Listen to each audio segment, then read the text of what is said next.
Hey everyone, and welcome to the 7 steps to starting and running your own property investment mastermind group webinar. That's a bit of a mouthful, but it says exactly what we're going to run through. In actual fact, I think there are around 13 steps or discussion points that I'm going to cover. But when I first planned on doing this webinar, I did a high-level brain dump of the key areas, and there were 7 of them, hence the title. But as I sat down to really go into the detail of how to start and run your own mastermind group, I kept coming up with more areas that I wanted to cover, and I really want to make sure that we cover absolutely everything today.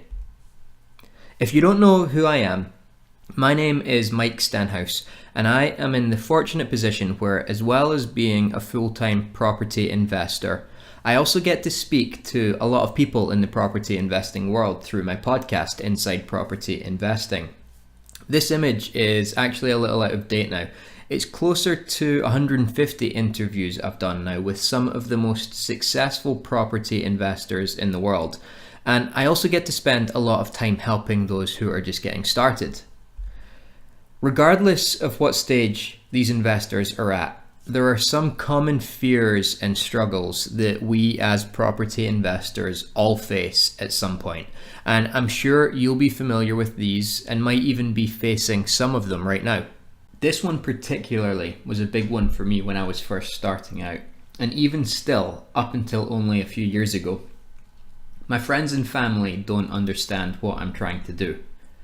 I remember being in love with property investing growing up, watching Grand Designs and Property Ladder, and it was all I wanted to do when I left school. But like a good little boy, I went off to university to please my parents, and it felt like virtually every week I was trying to persuade them to let me drop out to become the next Sarah Beanie.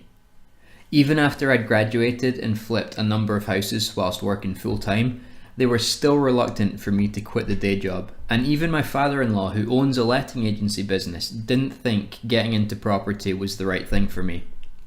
I know so many people who share my passion for property, like I'm sure you do as well, but who just don't have the support that you need from the people around you. This next one also comes up time and time again in the interviews that I do, particularly when people are talking about how they got started and how they were able to move from property investing being a real struggle for them to it becoming a real success. You know how to do some things and are probably really good at them, but there might be a couple of gaps in your knowledge or things that you just really don't enjoy doing. For me, I love the project management side of property, running renovations and developments and watching homes be brought back to life from unloved and often abandoned buildings.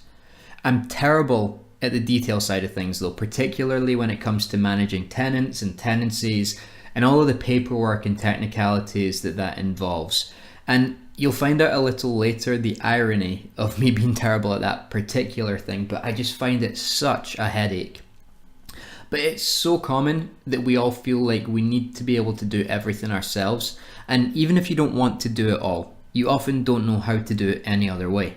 Now, the third fear that I come across all the time is a feeling of being alone. Working for yourself in any industry can be lonely, but it can be particularly so in the property world. And despite networking events and Facebook groups and podcasts and all of the information that's out there, knowing where to get the right advice rather than just any advice, knowing who you can trust and knowing who has your best interests at heart rather than their own can be a real minefield. There's so much information out there, but how on earth are we supposed to figure out what to listen to and what to ignore? It can feel impossible. They're 3 of the biggest fears that I've certainly lived through. Most of the people I talk to have lived through, and I'm sure you've most likely lived through at least some of them at some points in time as well. But the good news is, and this is probably no surprise to you given the subject of this webinar, I know that being part of your own mastermind group can help you overcome all of these fears. Now, if you can trust me that we'll get over these fears together, let's look at who mastermind groups are the right fit for. So, you're in the right place, and mastermind groups are a great fit for you if you're currently investing in property or plan to start investing in property. Maybe it's your full-time focus, or maybe it's just a side income for you at the moment. You're also in the right place if you want to achieve your goals and hit your income targets quicker than the progress you're currently making. I've seen so many people come into a mastermind group and they've been struggling with something for weeks or even months, and within the first session they've got the solution, and the next time we come back and meet, you can see the relief and the renewed vigor that they've got for their business because they've been able to move past this problem that they've been worrying about and struggling with for so long. You're in the right place if you don't always know where to turn or who to turn to in order to get answers to the problems that you're facing, or where to ask for advice on how to move your property investing business forwards. Like I said a couple of slides back, there's so much information out there, but it can be so difficult to navigate through that and to decipher what the good information is from all of this stuff that's just plain wrong. Finally, you're in the right place if you believe that spending a little time working with other people so that they can help you and you can help them will give you a much bigger return than the time you put in. And I say here I might need to persuade you on this one, but it's true. A little investment of time into a mastermind group, the rewards that you will get from that return on that investment of that time that you put into that is going to be multiple times bigger than any cost of the time that it does take you. It's really worth making time to spend with people like this in a group like a mastermind. It's such a vital part, and it's been such a good part of my success. To try and prove that point, I want to share this overview of my income over the past couple of years. It's pretty high level, but there's a real story behind it and reason that I'm sharing it here. This is the real reason why I'm sharing this content on mastermind groups, because I've been involved in them for years now, and they are the number one reason I'd attribute my growing success to. So 2013 on this chart is my last year in the corporate world, and from a financial point of view, things were pretty good. Then I jumped ship into the world of self-employment, and wow, was it a shock. Not just to me, but to my bank balance. You can see I lost 40% of my income virtually overnight. 2015 was a lot better as I finally surpassed the income from my corporate job, although only by a little bit. And then finally, this year has been truly amazing. Not only am I doing what I love, but I'm earning more than I've ever earned before as well, which is a nice place to be. Back in 2013, and for the 4 years prior to that, I was working in Newcastle for a company called Procter & Gamble. They're a big American company that owns brands like Pampers and Fairy Liquid and Gillette and Oral-B, if you've not heard of them before. I was investing on property on the side, but I was doing pretty well in my career as well. Now, this picture isn't of my office, but it's very similar to the type of place that I worked with. Loads of people around all the time, interaction, lots of noise, and a lot of energy. One thing that stands out in my mind when I look back at my time there was what was called the Band 1 network. And basically all new graduate managers, our level was called Band 1, and we took it on ourselves to get together once a month to help each other out. Technically, we were competing for the same promotions and the same pay rises, but this community developed between a group of ambitious people who were in a similar position and were working towards similar goals. And going back to the fears from earlier, the 3 fears that I covered, everyone in this group understood what each other was trying to achieve, as we were all in the same position. Some of us were good at sales, and others were good at creating systems or writing presentations or creating budgets. Whatever our strengths and weaknesses, we collectively improved by sharing our combined knowledge. And because ultimately we all wanted the company to do well, as this impacted on our salaries and our pay rises, the share prices and our pensions and all that sort of stuff, we could trust the people around us to give the best advice, as we all had a vested interest in making sure that we all did well. Without really realizing it at the time, this was my first mastermind group, and it had a massive impact on my career progression whilst I was still at P&G. Then my income took a bit of a tumble. I was 100% doing what I thought I had always wanted to do. I'd set out on my own to become my own boss, start a property business, and live life on my terms, as the cliche goes. But it wasn't all as joyous as I expected it to be. The top left picture there is the office of my letting agency, and it was this quiet most of the time. I only had one member of staff, and most of our customers contacted us either on the phone or via email, so I wasn't engaging with people like I used to. I also realised pretty quickly that the other agents in Stockport all wanted me to fail, so I couldn't exactly turn to them for the advice that I was looking for. I also continued to focus on the investing side of my business as well, and again, I felt like I was trying to figure it all out on my own. Whilst it had been enjoyable as a side income whilst I was working up in Newcastle, there was now a lot more pressure on me to scale it up, as I really wanted this to become my full-time focus, my full-time income. I needed to make a success of it, and I was overwhelmed with all the different options open to me. Finally, as if I wasn't busy enough with these two things going on, I started the podcast around the same time. Now, I had no audio or production experience. I didn't know anyone in the industry really, in either the podcast industry or the property investing industry. And I was a little bit of an introvert. In fact, I still am. I guess I kind of felt like if I kept working every hour of the day, eventually something would click and I'd be on my way. I just thought hard work would pay off. But as you saw from the little income chart, this was by far my worst year. It was a real low point in my life, and to make it worse, I had very few people to share it with. Then 2015 was when it all started to make sense to me again, and this change was no accident. I knew I needed to go back to surrounding myself with the right people in order to make these businesses a success, but I wasn't smart enough to realize this on my own.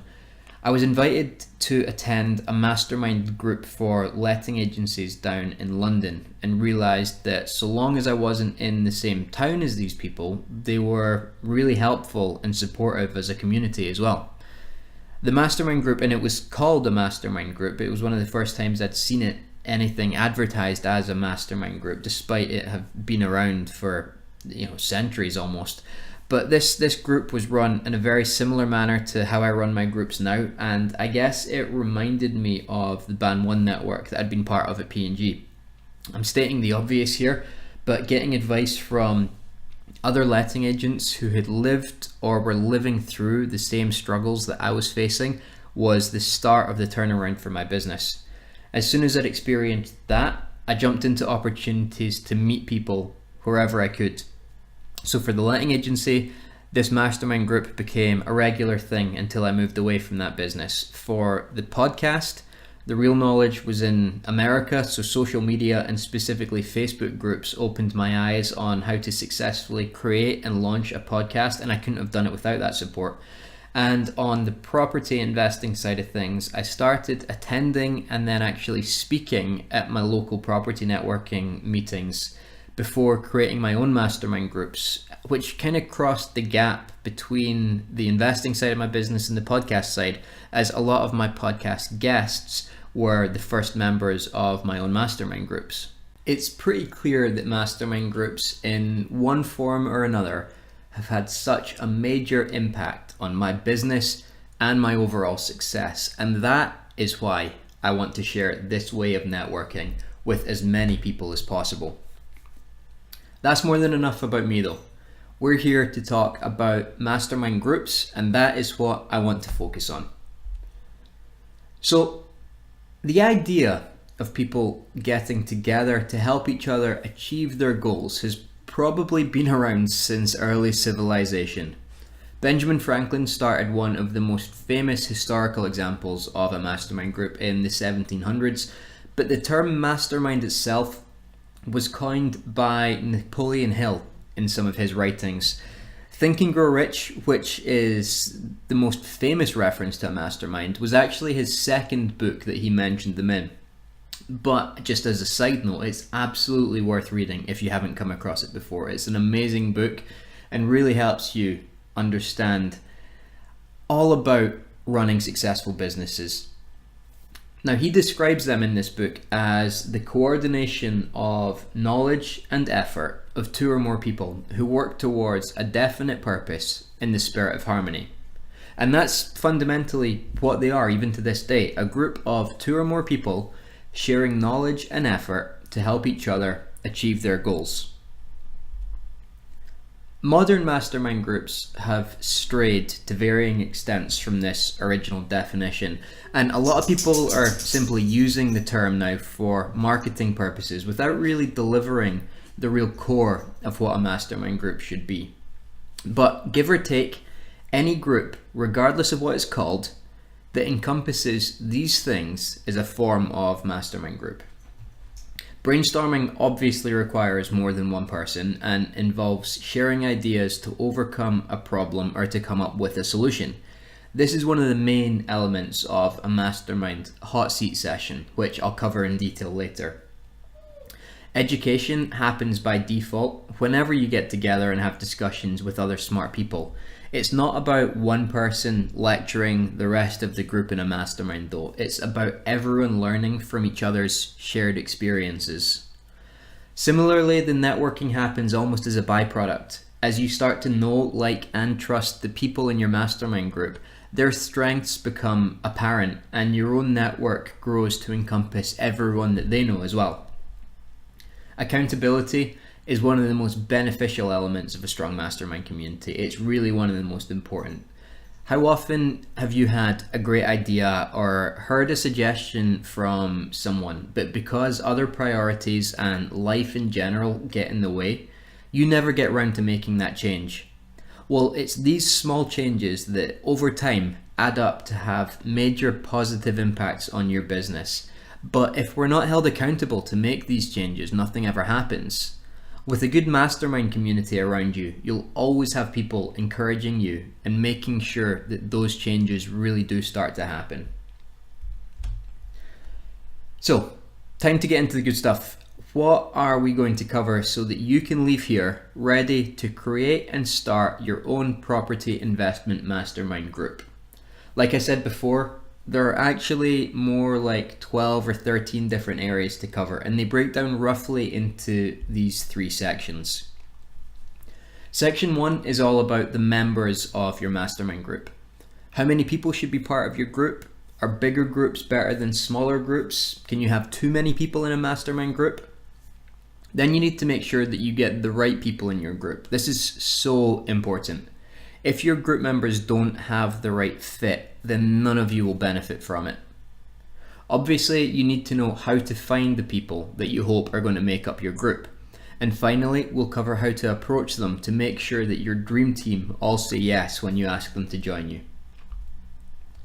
Section 2 is all about the meetings themselves, and we'll cover how often they should be hosted, what the agenda for an ideal mastermind session should look like, what the different roles are that make up a strong group, where to host them, and we'll cover some of the different options for both online and in-person meetings here. And finally, how you can actually host the meetings. Finally, section 3 is a little bit messy, I'll admit. It's a bit of a catch-all for everything else that I wanted to squeeze in. What can you do outside of the formal meetings to keep the group engaged? We'll discuss the benefits of having live meetups, even if you're a virtual group. I'll also cover some of the additional content and topics that you can cover if you really want to add value for your members. And finally, the big question that a lot of people have: can I and should I charge members? It can be a lot of work to run a successful group after all.